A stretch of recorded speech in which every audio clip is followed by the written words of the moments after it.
ଓମ୍ ଭଗବତେ କୁରୁକୁରୁ ଏହି ମନ୍ତ୍ରକୁ ମାତ୍ର 3 ଥର ପଢ଼ିବା ମାତ୍ରେ ଗ୍ୟାରେଣ୍ଟି ଦେଉଛି ସେ ନାରୀ 5 ମିନିଟ୍ରେ ଆପଣଙ୍କ ପାଖକୁ ଆସିବ। ଯାହା ଚାହିଁବେ ତାହା କରିବ। କେବଳ ଆପଣଙ୍କୁ ଓମ୍ ଭଗବତେ କୁରୁକୁରୁ ଏହି ମନ୍ତ୍ରକୁ 3 ଥର ପଢ଼ିବାର ଅଛି। ତାପରେ ଦେଖିବେ ଚମତ୍କାର।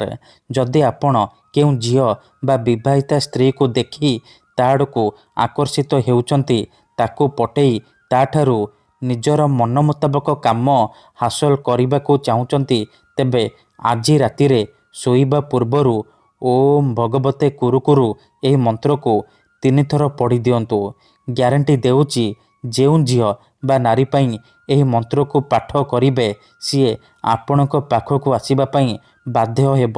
ଯାହା ଚାହିଁବେ ତାହା କରିବ। ଏହି ମନ୍ତ୍ର ଏତେ ଶକ୍ତିଶାଳୀ କି ସେ ଝିଅ ବା ନାରୀ ଆପଣଙ୍କ କଥା ଭାବିବ, ଆପଣଙ୍କ ପାଖକୁ ଆସିବା ପାଇଁ ଛଟପଟ ହେବ, ଆପଣଙ୍କୁ ଛାଡ଼ି ରହିପାରିବନି। ନମସ୍କାର ଫ୍ରେଣ୍ଡସ୍, ଓଡ଼ିଆ ଫଣ୍ଡା ଚ୍ୟାନେଲକୁ ଆପଣମାନଙ୍କୁ ସ୍ୱାଗତ। ଆଜିର ଏହି ଭିଡ଼ିଓଟିରେ ମୁଁ ଆପଣଙ୍କୁ ଏମିତି ଏକ ମହାଶକ୍ତିଶାଳୀ ବଶୀକରଣ ମନ୍ତ୍ର ଶିଖେଇବି। ଏହି ମନ୍ତ୍ରକୁ 3 ଥର ପଢ଼ିବାର ଅଛି। ତାପରେ ଦେଖିବେ ଯେଉଁ ଝିଅ ଆପଣଙ୍କୁ ଭାव ଦେଉନଥିଲା, ଆପଣଙ୍କୁ ଇଗ୍ନୋର କରୁଥିଲା, ସେ ଝିଅ କିପରି ନିଜେ ଆସି ଆପଣଙ୍କ ସହିତ କଥା ହେବ। ଯେଉଁ ବିବାହିତା ସ୍ତ୍ରୀକୁ ଆପଣ ଦିନରାତି ଭାବୁଛନ୍ତି, ତାର ସୁନ୍ଦରତାକୁ ଦେଖି ତା ଆଡ଼କୁ ଆକର୍ଷିତ ହେଉଛନ୍ତି, ତାଠାରୁ ନିଜର ମନ ମୁତାବକ କାମ ହାସଲ କରିବାକୁ ଚାହୁଁଛନ୍ତି, ସେ ଝିଅ ବା ନାରୀ ରାତିଦିନ ଫୋନ୍ କରିବ, ଘରକୁ ଡାକିବ, ଯାହା ଚାହିଁବେ ତାହା କରିବ। କୌଣସି ପ୍ରକାର ବାଧା ଦେବ ନାହିଁ। ଏହି ବଶୀକରଣ କେଉଁ ବି ପୁଅ ବା ଝିଅ ଅତି ସହଜରେ କରିପାରିବେ। ନିଜ ପ୍ରେମକୁ ପାଇବା ପାଇଁ ଏହି ବଶୀକରଣ ପ୍ରୟୋଗ କରିପାରିବେ, କିମ୍ବା କେଉଁ ବି କୁଆଁରୀ ଝିଅ ବା ବିବାହିତା ନାରୀକୁ ପଟେଇବା ପାଇଁ ଏହି ମନ୍ତ୍ରକୁ ପାଠ କରିପାରିବେ। ଏହି ମନ୍ତ୍ର ଏତେ ଶକ୍ତିଶାଳୀ କି ଯିଏ ବି ଏହାକୁ ପଢ଼ିଛି ସଫଳ ହେଇଛି। ବର୍ଷ ବର୍ଷ ଧରି ଭାଙ୍ଗି ଯାଇଥିବା ପୁରୁଣା ପ୍ରେମକୁ ଫେରାଇ ଆଣିପାରିଛି।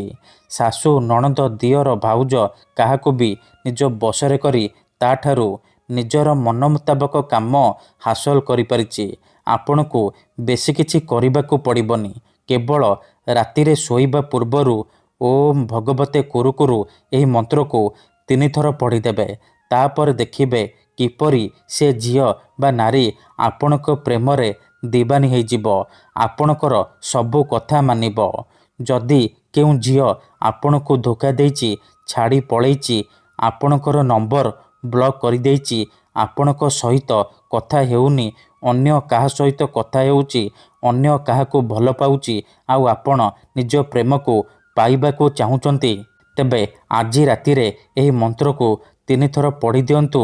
ସେ ଝିଅ ଯେତେ ଦୂରରେ ଥିଲେ ମଧ୍ୟ ରାତିଦିନ ଆପଣଙ୍କ କଥା ଭାବିବ, ଆପଣଙ୍କ ପାଖକୁ ଆସିବା ପାଇଁ ବାଧ୍ୟ ହେବ, ଆପଣଙ୍କର ପାଦ ତଳେ ପଡ଼ିବ, ଆଉ ଆପଣଙ୍କୁ ଭଲ ପାଉଛି ବୋଲି କହିବ।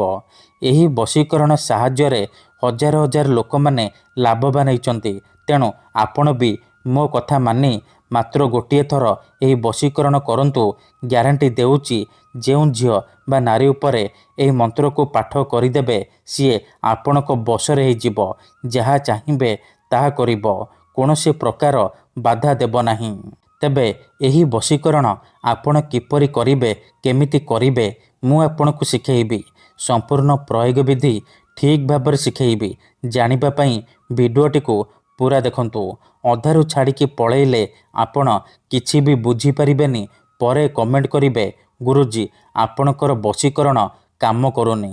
ଦେଖନ୍ତୁ, ଯେଉଁପରି ଆପଣ ଭଗବାନଙ୍କୁ ମାନୁଛନ୍ତି, ଭଗବାନଙ୍କ ଉପରେ ବିଶ୍ୱାସ ରଖିଛନ୍ତି, ନିଜର ସବୁ ଦୁଃଖ କଷ୍ଟ ଅସୁବିଧା ଭଗବାନଙ୍କୁ ଜଣାଉଛନ୍ତି, ଯଦି ସେ ଅସୁବିଧାର ସମାଧାନ ନ ହେଲା, ତାହାର ମାନେ ନୁହେଁ କି ଭଗବାନ ନାହାନ୍ତି।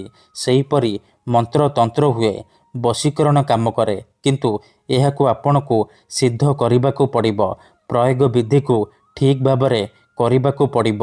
ମୁଁ ଆପଣଙ୍କୁ ଯେମିତି ଶିଖେଇବି, ଆପଣଙ୍କୁ ଠିକ୍ ସେହିପରି କରିବାକୁ ପଡ଼ିବ।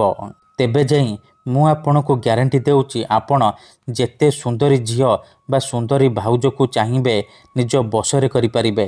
ମୁହୂର୍ତ୍ତକ ଭିତରେ ଆପଣ ଏହି ବଶୀକରଣ କରିପାରିବେ। ତେଣୁ ମୋର ଆପଣମାନଙ୍କୁ ଅନୁରୋଧ କି ମନରେ କୌଣସି ଖରାପ ଉଦ୍ଦେଶ୍ୟ କିମ୍ବା କୌଣସି ଖରାପ କାମ ପାଇଁ ଆପଣ ଏହି ମନ୍ତ୍ରକୁ ପାଠ କରିବେନି। କାହିଁକି ନା ଏହି ମନ୍ତ୍ରର କୌଣସି ପ୍ରକାର କାଟ ନାହିଁ। ଯେଉଁ ଝିଅ ବା ବିବାହିତା ନାରୀ ଉପରେ ଏହି ମନ୍ତ୍ରକୁ ପଢ଼ିଦେବେ ସିଏ ଆପଣଙ୍କ ଆଡ଼କୁ ଆକର୍ଷିତ ହେବାକୁ ଲାଗିବ, ଆପଣଙ୍କୁ ଭଲ ପାଇବାକୁ ଲାଗିବ, ଆପଣଙ୍କୁ ଛାଡ଼ି ରହିପାରିବନି। କେବଳ ଆପଣଙ୍କୁ ରାତିରେ ଶୋଇବା ପୂର୍ବରୁ ଓମ୍ ଭଗବତେ କୁରୁକୁରୁ ଏହି ମନ୍ତ୍ରକୁ 3 ଥର ପଢ଼ିବାର ଅଛି। ତାପରେ ଦେଖିବେ ଚମତ୍କାର। ତେବେ ଏହି ମନ୍ତ୍ରକୁ ଆପଣ କିପରି ପଢ଼ିବେ, କେମିତି ପଢ଼ିବେ ମୁଁ ଆପଣଙ୍କୁ ଶିଖେଇବି। ତା ପୂର୍ବରୁ କିଛି ବିଶେଷ କଥା ଜାଣି ରଖନ୍ତୁ। ବଶୀକରଣ କ'ଣ ପାଇଁ କରାଯାଏ? ଯେତେବେଳେ ଆପଣ କାହାକୁ ନିଜଠାରୁ ଅଧିକ ଭଲ ପାଉଛନ୍ତି, ତା ବିନା ବଞ୍ଚିପାରିବେନି ଭାବୁଛନ୍ତି, ସେତେବେଳେ ଆପଣ ବଶୀକରଣ କରିପାରିବେ। ଯଦି କେଉଁ ଲୋକ ବିନା କାରଣରେ ଆପଣଙ୍କୁ ହଇରାଣ କରୁଛି, ଆପଣଙ୍କର ଘର ପରିବାର ଉପରେ ଖରାପ ନଜର ପକାଉଛି, ଆଉ ଆପଣ ଚାହିଁକି ବି ତାର କିଛି କରିପାରୁନାହାନ୍ତି, ସେତେବେଳେ ଆପଣ ବଶୀକରଣ କରିପାରିବେ। କାହିଁକି ନା କେତେଥର ଏମିତି ହେଇଥାଏ କି ଆମର ଶତ୍ରୁ ପଇସାରେ ଆଉ ଶକ୍ତିରେ ଆମଠାରୁ ବଳବାନ ହେଇଥାଏ, ଆଉ ଆମେ ଚାହିଁକି ବି ତାର କିଛି କରିପାରୁନାହୁଁ। ଏହିପରି ପରିସ୍ଥିତିରେ ଆପଣ ବଶୀକରଣ କରିପାରିବେ, ନିଜ ପ୍ରେମକୁ ପାଇପାରିବେ, ଶତ୍ରୁକୁ ହାତ ମୁଠାରେ ରଖିପାରିବେ। ଏଥିପାଇଁ ଆଜିର ଏହି ଭିଡ଼ିଓଟିରେ ମୁଁ ଆପଣଙ୍କ ପାଇଁ ଆମର ତନ୍ତ୍ରଶାସ୍ତ୍ରରୁ ଏମିତି ଏକ ମହାଶକ୍ତିଶାଳୀ ବଶୀକରଣ ନେଇ ଆସିଛି।